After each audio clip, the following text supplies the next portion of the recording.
मित्रों नमस्कार। रेडियो मधुबन में हम फिर से पठामी संस्कृतम के पाठ को पढ़ेंगे। तुम मेरे साथ अभी पढ़ रहे हो शिव महिम्न स्तोत्र।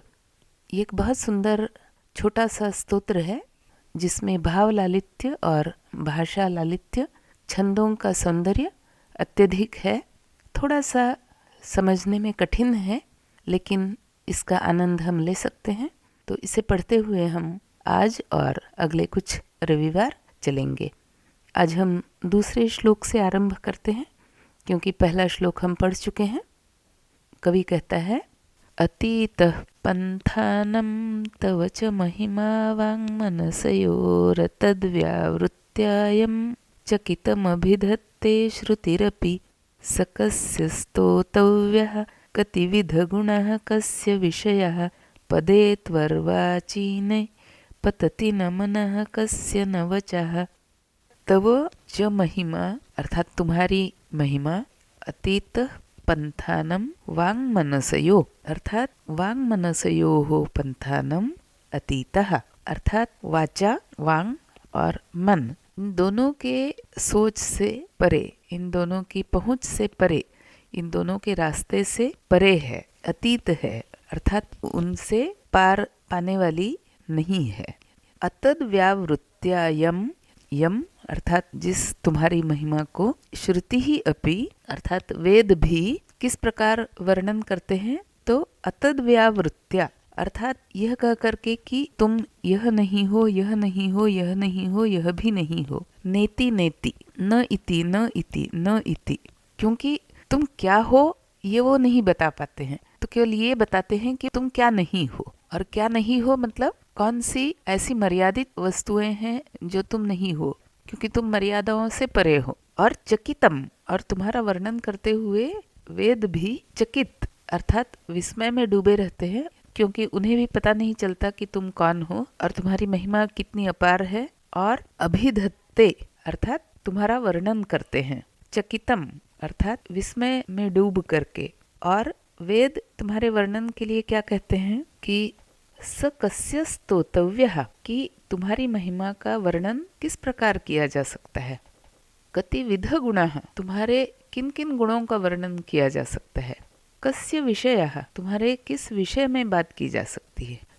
इन सबों के विषय में वेद भी अनभिज्ञ है। तो मेरे लिए क्या बचता है। पदे त्वर्वाचीने, तुम्हारे जो चरण हैं वो अर्वाचीन यानी समीप।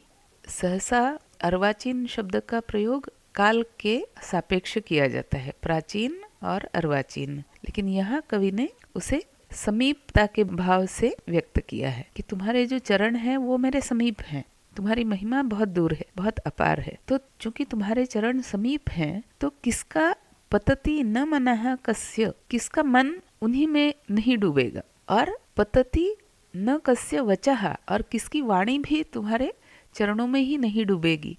तुम्हारे चरणों को ही देख करके मन और वाणी संतुष्ट हो जाएंगे, तृप्त हो जाएंगे, केवल उन्हीं का बखान करेंगे। तुम्हारी महिमा को मैं छूने का प्रयास भी नहीं करूंगा, छूने को सोचूंगा भी नहीं, क्योंकि स्वयं वेद भी तुम्हारी महिमा के विषय में नेति नेति कह करके ही तुम्हारा वर्णन करते हैं।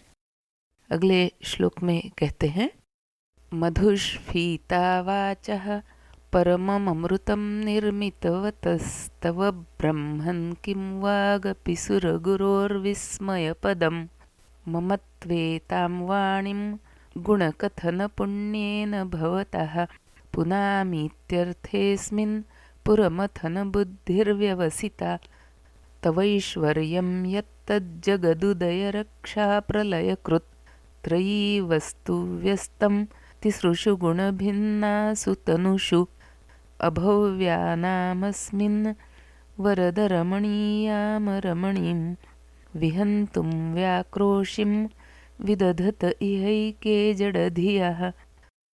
मधुस्फीता वाचः अर्थात मधु के समान मीठेपन से भरपूर, स्फीता अर्थात जो एक ऊंचाई को छू रहा हो, तो मधु की ऊंचाई को छूने वाला या मधु को और अधिक ऊंचाई पर ले जाने वाला, इतना मीठा। और मधुस्फीता वाचः, यहाँ वाचः शब्द वेदों के अर्थ में प्रयुक्त हुआ है। परमम अमृतम, जो कि अमृत के समान हैं और परम रस से भरे हुए हैं, ऐसे वेदों का निर्मितवतः तुमने निर्माण किया हुआ है, या वे तुम्हारे द्वारा निर्माण किए गए हैं। तो फिर हे ब्रह्मन, क्या सुरगुरु अर्थात बृहस्पति, जो बहुत ही बुद्धिमान है, लेकिन क्या स्वयं उनकी भी स्तुति तुम्हारे लिए विस्मय की बात है? अर्थात उनकी स्तुति से भी तुम प्रभावित नहीं हो सकते, क्योंकि तुम स्वयं ही वेदों के रचयिता हो। वेदों में जो परम अमृत है उसके तुम रचयिता हो, वह तुम्हारे द्वारा निर्मित हैं। बृहस्पति के बुद्धि से भरे हुए वचन तुम्हारे लिए विस्मयकारी या अबूझ नहीं हो सकते हैं। तो ऐसे तुमको यदि मैं कुछ स्तुति पर कहूँ तो उसकी महत्ता ही क्या है या उसका बड़प्पन क्या है।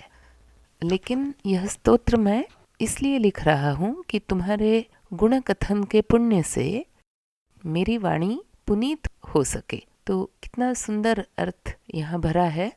तुम्हारे निर्माण की इतनी बड़ी महिमा है और मैं अपनी वाणी से तुम्हारा गुण कथन करना चाह रहा हूँ। तो हे पुरमथन, पुरमथन यह फिर से संबोधन है शिव जी के लिए, क्योंकि उन्होंने त्रिपुरों का मथन अर्थात ध्वंस किया था, इसलिए उनका नाम पड़ा था त्रिपुरारी। तो हे पुरों का ध्वंस करने वाले शिव जी, मैं जो तुम्हारे गुणों का वर्णन करने यहाँ बैठा हूँ, तो मेरी वाणी कोई बृहस्पति की वाणी से या तुम्हारी खुद की बनाए हुए वेदों से अधिक महिमा मंडित नहीं हो सकती, लेकिन उसमें मुझे पुण्य जरूर है।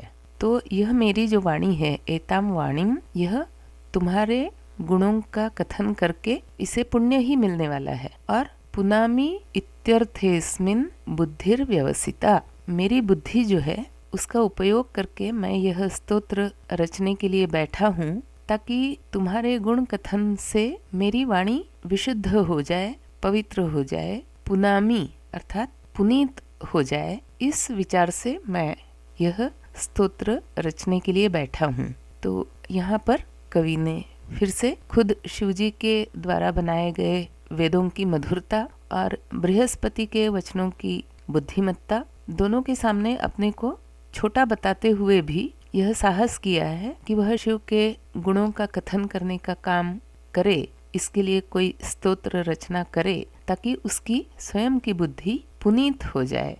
और अगला श्लोक यह कहता है, तवैश्वर्यम यत्, जो तुम्हारा ऐश्वर्य है वो किस प्रकार का है कि तवैश्वर्यम यत् तत् जगदुदय रक्षा प्रलय कृत, तुम्हारा ऐश्वर्य ऐसा है जो जग का उदय, रक्षा या रक्षण और प्रलय अर्थात विलय करने वाला, ऐसा तुम्हारा ऐश्वर्य है। और त्रयी वस्तु अर्थात जो वेद त्रयी है, ऋक्, साम और यजुर्वेद, इन तीनों वेदों को मिला करके वेद त्रयी कहा जाता है। तो ऐसी वेद त्रयी का तुम विषय वस्तु हो। त्रयी वस्तु, उनके वर्णन का मुख्य विषय तुम हो। और तुमने ही क्या किया है कि पूरे संसार को तीन प्रकार के गुणों में, तीन विभिन्न गुणों में तुमने संसार को बांटा है। वह तीन गुण कौन से हैं? सत्वगुण, रजोगुण और तमोगुण। इस प्रकार व्यस्तम अर्थात तुमने उनका विभाजन किया है। इन तीनों गुणों के आधार से सृष्टि अपने कार्यकलाप करती है। ऐसी तुम्हारी महत्ता या ऐश्वर्य है।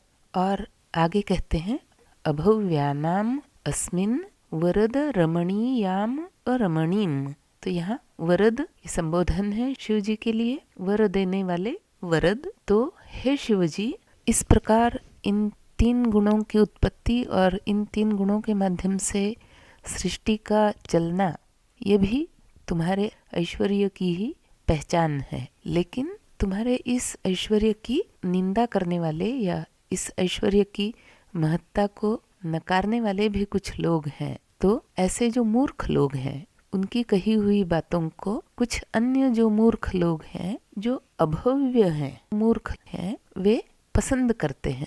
अन्य मूर्ख लोगों को ये बातें अच्छी लगती हैं। रमणीयाम, यह निंदा तुम्हारी अच्छी लगती है, किंतु जो साधु पुरुष हैं, सही जानकारी रखने वाले हैं, उन्हें वह अरमणीम, उन्हें वह पसंद नहीं आती, उन्हें वह अच्छी नहीं लगती वे बातें। और ऐसी बातें जो लोग करते हैं उनके लिए चौथी पंक्ति में क्या कहा गया है? विहंतुम व्याक्रोशिम विदधत इहैके जड़धियः। जड़धिय अर्थात जिनकी बुद्धि जड़ हो गई है, जिनकी मति मंद हो गई है।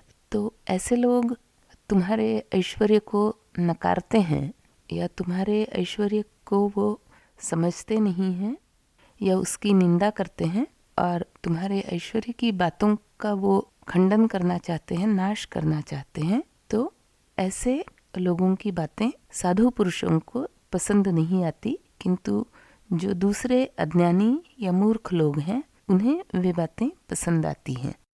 तो यहाँ पर कवि ने संकेत उन लोगों की तरफ किया है जो ये कहते हैं कि ईश्वर नहीं है और इस सृष्टि को बनाने में ईश्वर का कोई हाथ नहीं है। ऐसा जो भी मानते हो उनके प्रति यह जड़धीय यह संबोधन कवि ने प्रयोग में लाया है।